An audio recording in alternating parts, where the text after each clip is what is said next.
दोस्तों, किसी के भी मन की बातें जानने के लिए 3 तरीके होते हैं, लेकिन इन तीनों तरीकों को समझना अति आवश्यक है। यदि आप इन तीनों तरीकों को समझ लेते हैं तो आप किसी के भी मन की बातें बड़ी ही आसानी से जान सकते हैं, समझ सकते हैं। तो चलिए इसे एक बुद्ध कहानी के माध्यम से समझते हैं कि किस तरह से आप दूसरों की मन की बातें जान सकते हैं, समझ सकते हैं। बहुत समय पहले की बात है, एक छोटा सा गांव था। उस गांव में 2 भाई रहा करते थे। बड़ा भाई अंधा था, जिस कारण वो हमेशा घर पर ही बैठा रहता था, और छोटा भाई खेती किया करता था। लेकिन खेतों में अधिक जानवर आने से पूरी फसलें नष्ट हो जाती थीं, जिस कारण छोटा भाई बहुत परेशान हो चुका था। तभी उसे एक तरकीब सूझी। एक दिन उसने सोचा, खेतों में से इन जानवर को भगाने के लिए क्यों ना मैं अपने बड़े भाई की मदद लूं। वैसे भी बड़े भैया अंधे हैं, अगर वह खेत में बैठे रहेंगे और जानवरों की आहट आने पर वो उन्हें जोर से चिल्लाकर भगा सकते हैं, जिससे हमारी फसलें बच सकती हैं। इसलिए उन्हें मैं खेत में बिठा देता हूं। ये सब सोच विचार करने के बाद उसने अपने खेत में ही एक छोटी सी झोपड़ी तैयार की और अपने अंधे भाई को उस खेत में बिठा दिया और उनसे कहा, भैया, यदि कोई जानवर की आहट आपको सुनाई दे तो आप जोर जोर से चिल्लाना। ये सुनकर वो जानवर यहाँ से भाग जाएंगे और हमारी फसलें नष्ट होने से बच जाएगी। बड़ा भाई अपने छोटे भाई की बात मान लेता है और वो उस दिन से खेत में ही रहना शुरू कर देता है। जब भी किसी जानवर की आहट उसे सुनाई देती तो वो तुरंत जोर जोर से चिल्लाना शुरू कर देता, जिससे वो जानवर उसके खेतों से भाग जाते। ऐसा करते करते कई दिन बीत चुके थे। तभी एक दिन उसके खेत में एक हिरण भागता हुआ आता है और वह खेत के बांध को तोड़कर वहां से भाग गया। लेकिन उसी हिरण का पीछा करते हुए एक राजा भी उस खेत में आ पहुंचा। तभी राजा की नजर उस अंधे भाई पर पड़ती है। राजा उस व्यक्ति से कहता है, देखो, मैं यहां पर एक जानवर का पीछा करते हुए आया हूं।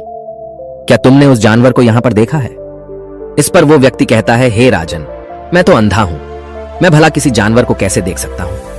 लेकिन मैं आपको इतना जरूर बता सकता हूं कि जो जानवर मेरे खेतों से होकर भागा है वो आपके लायक नहीं है। आप उसके पीछे अपना समय यूं ही व्यस्त कर रहे हैं। राजा उस अंधे व्यक्ति की बात सुनकर बड़ा अचरज में पड़ गया। वो ये सोचने लगा कि आखिर ये तो अंधा है, फिर इसे कैसे पता कि जिस हिरन को मैं तलाश रहा हूं वह हिरन मेरे लायक है ही नहीं। ये अंधा व्यक्ति मुझे कैसे बता सकता है? तभी राजा उस अंधे व्यक्ति से कहता है, कहीं तुम मुझसे झूठ तो नहीं कह रहे? एक तरफ तुम ये कहते हो कि तुम अंधे हो और दूसरी तरफ तुम ये भी कह रहे हो कि जो जानवर यहां से भागा है वो मेरे लायक नहीं है। इस पर वो अंधा व्यक्ति कहता है, हे राजन, जिसे आप एक हिरण समझ रहे हैं, असल में वो एक हिरण नहीं है, बल्कि एक हिरणी है, और वो भी गर्भवती है। और जहां तक मुझे ज्ञान है, मैंने कभी किसी राजा को किसी गर्भवती हिरणी का शिकार करते हुए नहीं सुना है। और इसी कारण मैं आपसे ये कह रहा हूं कि वो हिरणी आपके लायक नहीं है। आप उसके पीछे अपना समय व्यर्थ ना करें। यह सुनकर राजा और भी अचरज में पड़ गया। वो ये सोचने लगा कि आखिर ये अंधा आदमी ये कैसे जान सकता है कि वो हिरणी है और गर्भवती है।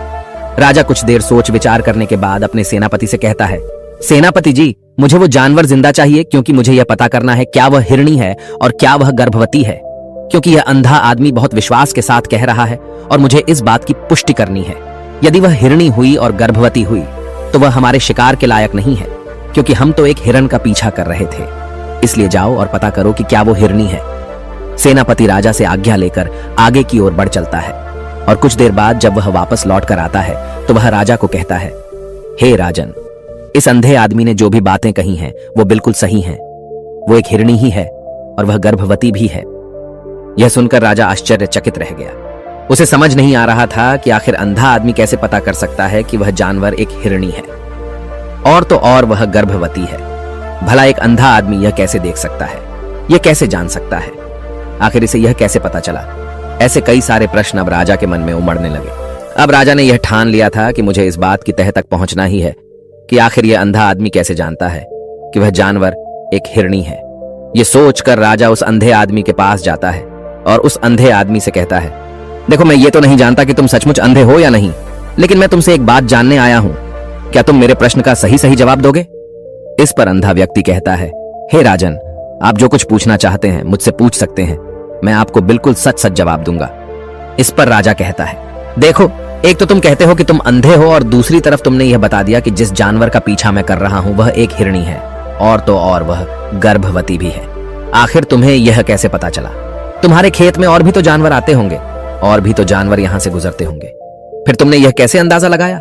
तभी वह अंधा व्यक्ति राजा से कहता है, हे राजन, आप जिस हिरणी का पीछा कर रहे थे वही हिरणी जब मेरे खेत में आई उसकी रफ्तार और उसके भागने की आहट से मुझे यह एहसास हो चुका था कि यह एक हिरणी है और मेरे खेत की जो बांध है वह बहुत छोटी है।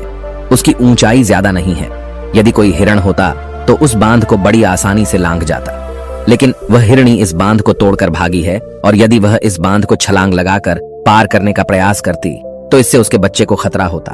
और इसी बात से मैंने यह पता लगा लिया कि वह गर्भवती है। इस कारण वह ज्यादा ऊंची छलांग न लगाकर मेरे खेत की बांध को तोड़ते हुए भाग गई। इस पर राजा के मन में एक और प्रश्न उठा। राजा ने कहा, किंतु तुम्हें कैसे पता चला कि वो एक हिरणी ही है? और भी तो कोई जानवर यहाँ पर आ सकते हैं। इस पर वो अंधा व्यक्ति कहता है, हे राजन, मैं पूरा दिन सुबह शाम यहीं पर बैठा रहता हूँ और मेरी सुनने की शक्ति बहुत तेज है। मैं ये बाफ जाता हूँ कि कौन सा जानवर मेरे खेत में आया है और उसी के आधार पर मैं जोर जोर से चिल्लाता हूँ ताकि वो मेरे खेत से भाग जाए और मेरे खेत की फसलों को नष्ट ना कर पाए। राजा उस अंधे आदमी का यह जवाब सुनकर पूरी तरह से संतुष्ट हो चुका था। वो मन ही मन ये सोच रहा था कि आदमी भले ही अंधा हो, लेकिन ये तो बड़ा ज्ञानी मालूम पड़ता है। इस आदमी से कुछ ना कुछ तो काम निकलवाना ही चाहिए। ये विचार लिए हुए राजा वहां से वापस अपने महल की ओर लौट जाता है। राजमहल पहुंचते ही राजा उस अंधे व्यक्ति से कहता है, आप तो बड़े ज्ञानी व्यक्ति है, आपको किसी भी बात का पता बड़ी आसानी से चल जाता है। आज मैंने आपको यहाँ पर इसलिए बुलाया है क्योंकि मैं आपसे ये जानना चाहता हूँ कि मेरी पत्नी पतिव्रता है या नहीं। इस पर वो अंधा व्यक्ति कहता है, हे राजन, ये कैसा प्रश्न हुआ? इस पर राजा कहता है, मैंने आपसे बिल्कुल उचित प्रश्न किया है, मुझे इस प्रश्न का उत्तर दीजिए। इस पर वो अंधा व्यक्ति कहता है, हे राजन, ये सारी बातें जाने दीजिए। आपकी शादी को इतने साल बीत चुके हैं और अब आप ये बात क्यों जानना चाहते हैं? आपके मन में ऐसे प्रश्न क्यों उठ रहे हैं? इस पर राजा जिद करते हुए कहता है, देखिए, आपको मुझे इस प्रश्न का उत्तर तो देना ही होगा।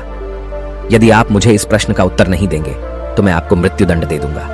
राजा के मुख से यह बात सुनकर वो अंधा व्यक्ति कहता है, हे राजन, यदि आप इस प्रश्न का उत्तर चाहते हैं तो उसके लिए आपको मेरा एक काम करना होगा। राजा कहता है, बोलो, मुझे क्या काम करना होगा? इस पर व्यक्ति कहता है, इसके लिए आपकी पत्नी को मेरे साथ कमरे में अकेले छोड़ना होगा। उस अंधे व्यक्ति की यह बात सुनकर राजा पहले तो क्रोधित हो जाता है, लेकिन फिर कुछ सोच विचार करने के बाद वह उस व्यक्ति की बात मान लेता है और अपने सेनापति को आदेश देता है, सेनापति जी, इस व्यक्ति को और मेरी पत्नी को एक कमरे में कुछ देर के लिए अकेला छोड़ दे। सेनापति बिल्कुल वैसा ही करता है। अब राजा की पत्नी और अंधा आदमी एक कमरे में बंद हो चुके होते हैं। तभी वो अंधा आदमी राजा की पत्नी से कहता है, मुझे आपको छूना है। इस बात पर रानी अत्यधिक क्रोधित हो जाती है और उस अंधे आदमी को वो पकड़ पकड़ कर पीटने लगती है, कभी हाथों से तो कभी लातों से तो कभी पटक पटक कर। इस तरह से उन्होंने उस अंधे आदमी की खूब पिटाई की। उसके बाद किसी तरह से वह अंधा आदमी अपनी जान बचाकर वहां से भाग निकलता है और वह राजा के पास पहुंचता है और वह राजा से कहता है, हे राजन, आपकी पत्नी पतिव्रता नहीं है। यह बात सुनकर राजा अत्यधिक क्रोधित हो उठता है और राजा अपनी तलवार निकालकर सीधा अपनी पत्नी की ओर जाता है और क्रोधित होकर वह अपनी रानी से कहता है, रानी जी, आज मैं जो भी सवाल आपसे करने वाला हूं उसका मुझे सच सच जवाब दीजिएगा और यदि आपने एक शब्द भी झूठ कहा तो मैं आपका अभी के अभी सर धड़ से अलग कर दूंगा। तभी आगे वह राजा कहता है, मुझे बताइए, क्या आप पतिव्रता हैं या नहीं?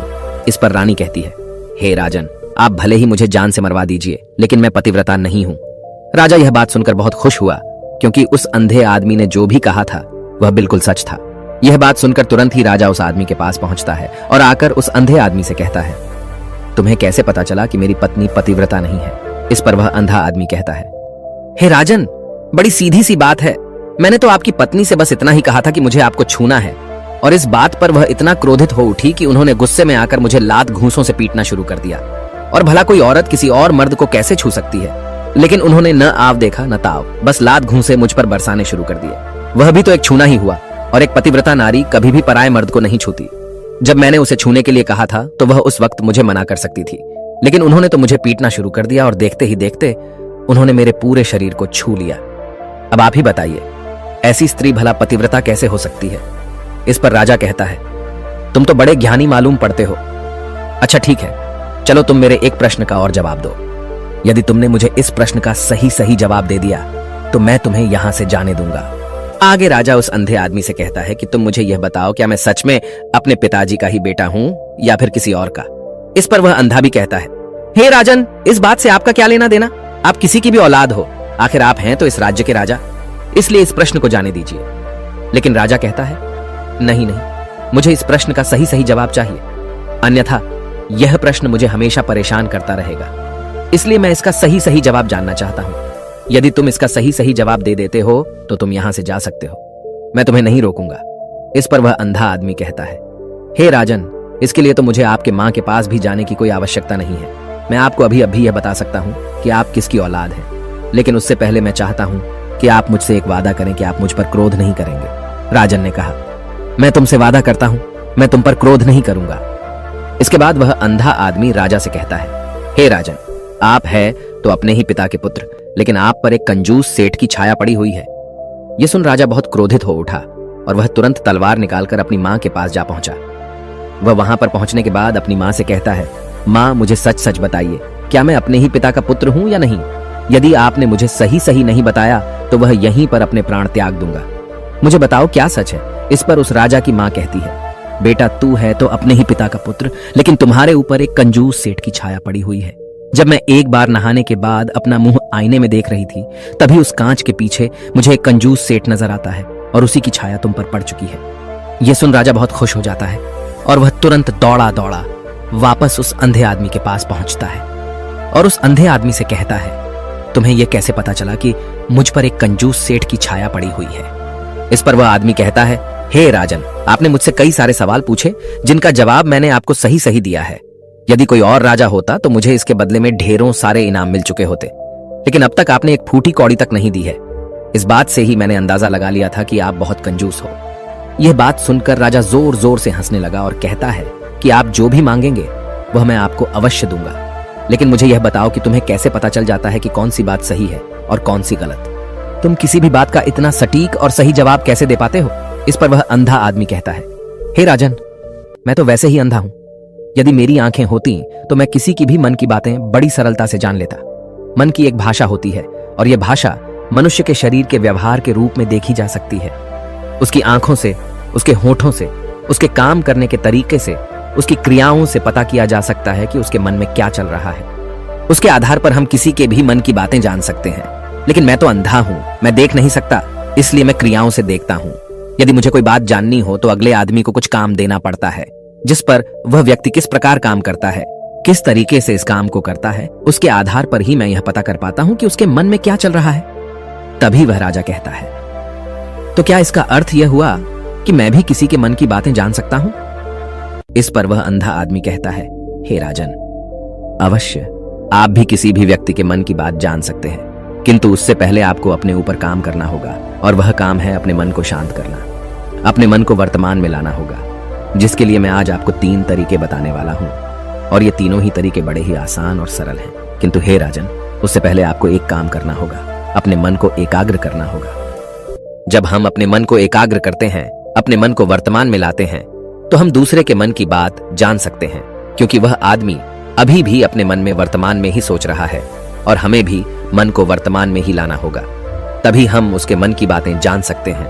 यदि हम अतीत में हुई घटनाओं के बारे में सोच रहे हैं, तो वह जो अगला आदमी वर्तमान में सोच रहा है, वर्तमान में अपने मन में बात कर रहा है, वह हम कैसे जान पाएंगे?